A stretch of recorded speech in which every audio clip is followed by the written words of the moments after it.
A segunda temporada de The Boys já foi ao ar e tá todo mundo alucinado. Só nos 3 primeiros episódios haviam mais de 40 easter eggs. Será que você viu todos? Nesse vídeo eu trouxe o pente fino de tudo que foi encontrado em cada frame. Fica aí que você vai pirar.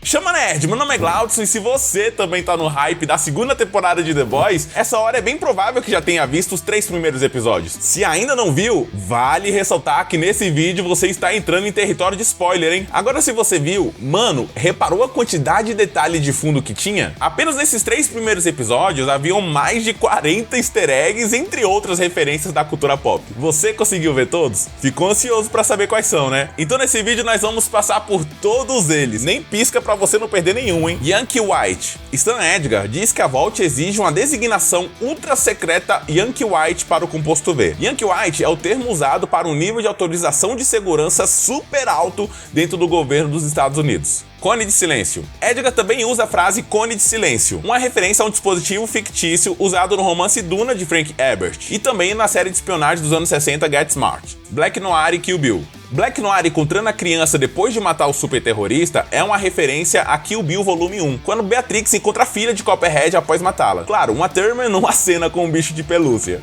Top Gun. Depois de matar Translúcido na primeira temporada, Huey descobriu que ele tinha um filho. Em seu funeral, descobrimos que o nome do filho é Maverick. Translúcido era um idiota, é claro que ele batizaria seu filho com o nome de Top Gun. Será que ele aparecerá novamente? Será que ele vai ter poderes assim como o filho de Homelander? Vault News Network. Como se a Vault já não fosse corrupta o suficiente, a empresa aparentemente tem sua própria rede de notícias. A marca e o logotipo se parecem muito com a da Fox News. As referências em The Boys sempre foram escrachadas mesmo. Vaultify. Além disso, a música que Starlight canta no funeral do Translúcido, You Will Never Truly Vanish, está sendo transmitida por um serviço fictício chamado Vaultify, um trocadilho para Spotify. TMZ. O barman ameaça ligar pro TMZ se The Deep não for embora. TMZ é um site de fofocas de celebridade. Babado.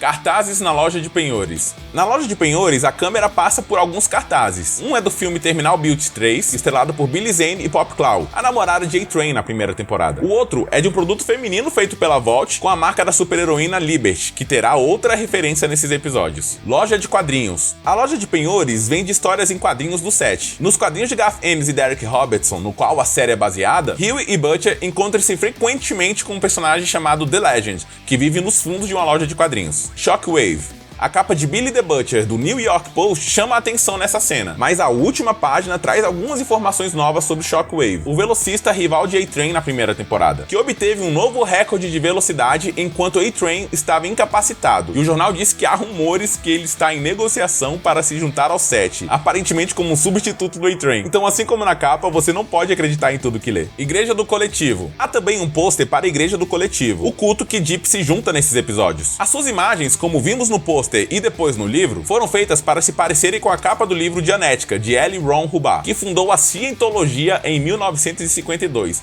uma religião ciência de autoajuda. Alden Ehrenreich. N aparentemente está namorando Alden Ehrenreich, pelo menos é o que Huey suspeita. O ator interpretou Han Solo em Solo, uma história Star Wars. Huey propositalmente o chama de Ansel Adams, um fotógrafo do século XX. Fresca. Fresca é uma bebida de verdade, criada pela Coca-Cola Company em 1966. Por que está sendo tão exibida nesses episódios ainda é um mistério. Embora haja uma associação histórica entre cultos e bebidas específicas, desde que em 1978, os membros do culto de Jonestown beberam suco em pó misturado com cianeto para cometerem assassinato coletivo. VaultCon. Igor Earhart menciona a VaultCon, uma convenção fictícia que é uma paródia da Comic Con. Será que a edição de 2020 foi online? Cameo de Seth Rogen. Seth Rogen é um dos produtores executivos na série. Nessa participação especial, ele está em um programa chamado LOL TV. LOL.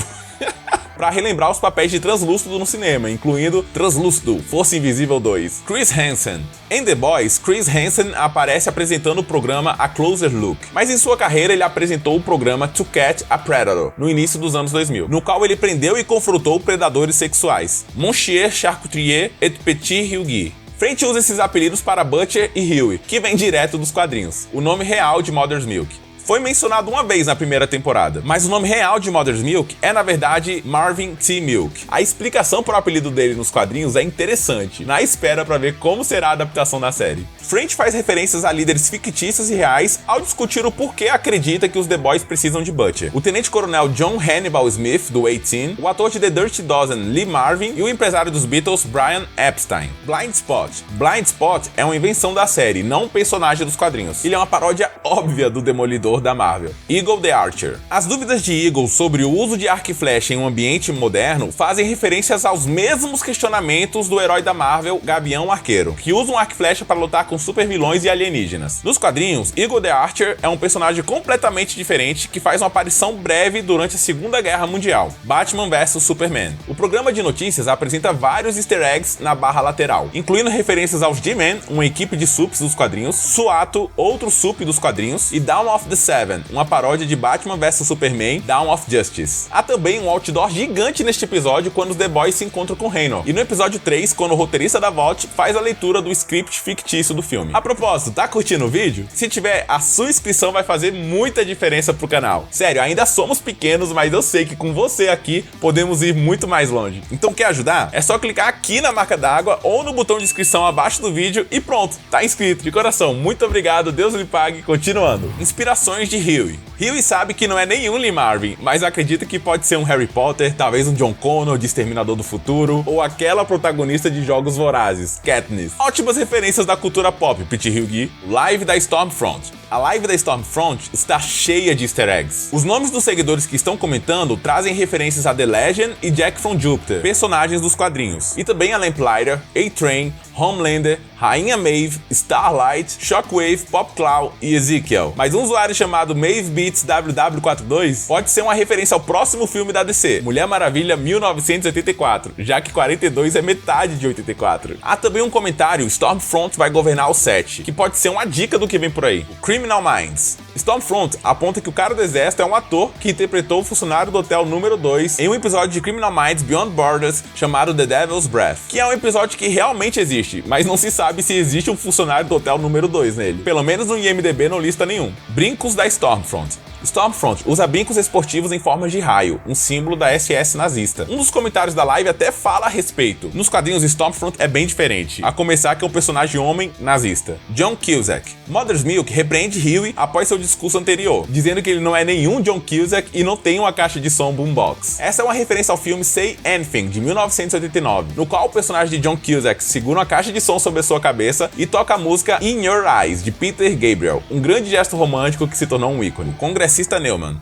A Congressista Neumann é uma referência a um personagem dos quadrinhos de The Boys chamado Vic the VIP, cujo nome verdadeiro é Victor Neumann. Ele é vice-presidente nos quadrinhos e é fundamental no plano da Vault de inserir o set na defesa nacional dos Estados Unidos. Claramente, a Congressista Neumann é muito diferente de Vic the VIP. Origem da Vault. Durante a explicação de Stan Edgar sobre a origem da Vault, ele descreveu o fundador da empresa Frederick Vault, que trocou de lado durante a guerra, o que realmente aconteceu após a Segunda Guerra Mundial. Ele também menciona o Soldier Boy, um sup dos quadrinhos que supostamente lutou na Segunda Guerra Mundial, que já sabemos que será interpretado por Jensen Ackles de Supernatural na terceira temporada de The Boys. Inclusive já falamos disso aqui, você pode ver aqui nesse card. Tech Knight. Edgar diz a Homelander para ir à estreia de Tech Knight Lives. Tech Knight é outro sup dos quadrinhos. Restaurantes Tony Cicero.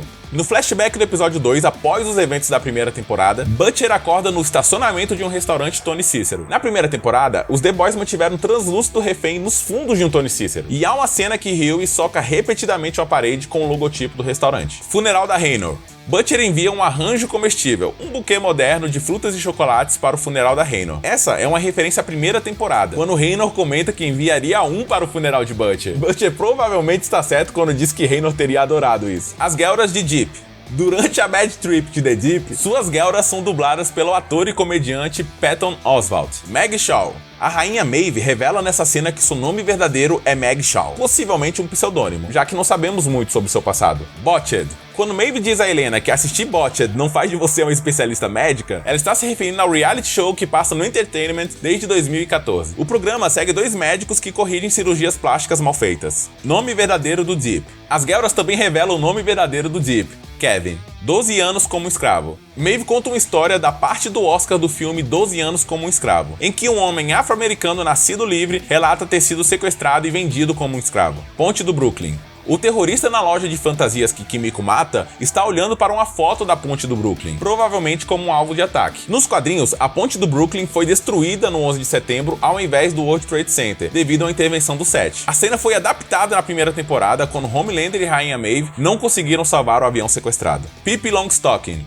O relato de Stormfront sobre a super força e o temperamento de Pippi Longstocking são precisas. A personagem apareceu pela primeira vez em uma série de livros infantis de Astrid Lindgren, publicado originalmente em 1945. Liberty. O início do episódio 3 traz um easter egg incrível. Mallory pergunta a Butcher se ele já ouviu falar de uma velha sup chamada Liberty. Existe uma teoria que Liberty é a identidade anterior de Stormfront, ou possivelmente a identidade de sua mãe ou uma outra figura do seu passado. Stormfront nos quadrinhos é um nazista completo. Se a versão da série for tão vivida quanto alguns sups dos quadrinhos são, ela pode ter existido no século XX durante a Segunda Guerra Mundial. Mesmo que não seja o caso, Liberty pode ser alguém relacionado a Stormfront ou até mesmo uma figura de mentor. No episódio 1, Stan Edgar contou a Homelander a história de Frederick Vought, um cientista nazista que criou o composto V e mais tarde trocou de lado. Esse sup pode ter sido um dos seus primeiros sucessos e fez a troca para o lado dos aliados com ele, assumindo a identidade americana de Liberty. Não tá convencido? Aqui vai mais algumas evidências.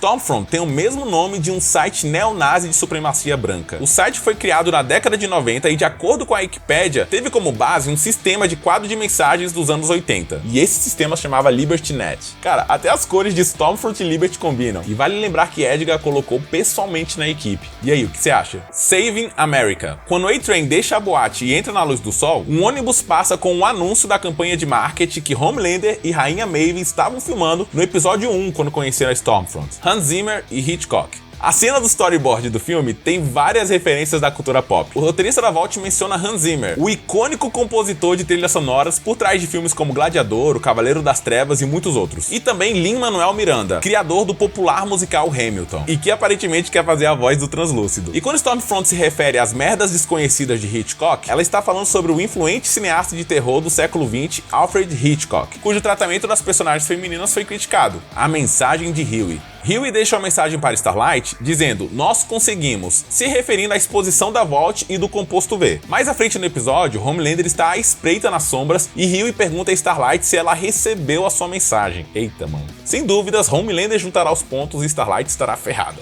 Amarelo. O momento que Stormfront usa um xingamento racista contra o irmão de Kimiko é inspirado em um momento dos quadrinhos que ela e a fêmea lutaram. Filho do Homelander. O ator mirim Parker Cornell, que interpretou Ryan Butcher na primeira temporada, foi substituído na segunda por Cameron Crovetti. Existem várias teorias do porquê isso aconteceu. A mais aceita é que, devido à falta de experiência de Parker, ter que executar algo tão complexo e tão traumatizante no seu primeiro papel não seria legal, enquanto Crovetti já possuía mais experiência para isso. Os episódios de The Boys são transmitidos semanalmente às sextas no Amazon Prime. Agora me diz, gostou do vídeo? Percebeu algum easter egg que não tá na lista? Então me conta aqui nos comentários. Tem muita coisa boa vindo aí, mano. Eu tô tendo que escolher a dedo o que falar para trazer apenas aquilo que você vai mais curtir. Então se tiver alguma sugestão, pedido, curiosidade que queira saber, manda aí, quem sabe vira tema do próximo vídeo. Se curtiu o vídeo, não esquece de deixar o like pra eu saber e já compartilha com seus amigos que também estão no hype de The Boys. Eu vou deixar aqui do lado os últimos vídeos que eu trouxe sobre a série, que eu tenho certeza que você vai gostar. No mais, tenha uma excelente semana, mantenha a chama acesa e fique com Deus. Valeu!